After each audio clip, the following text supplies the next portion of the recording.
জয়মতী ভিডিঅ'লৈ আপোনালোকক স্বাগতম জনাইছোঁ।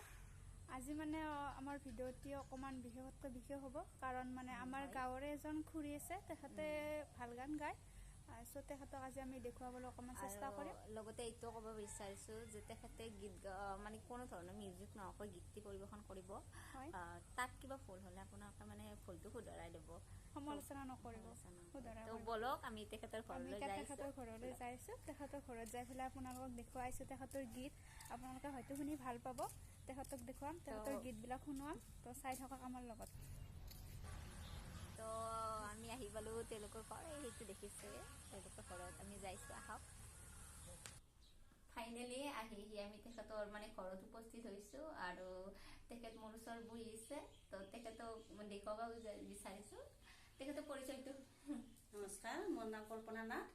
মই লোকগীত গাই ভাল পাওঁ, কিন্তু সেনেকৈ বিশেষ মই প্ৰেক্টিচ নাই, কিন্তু মই এনেই শুনিও ভাল পাওঁ। ৰামেশ্বৰ পাঠকৰ লোকগীত এটা মই গাবৰ কাৰণে চেষ্টা কৰিছোঁ।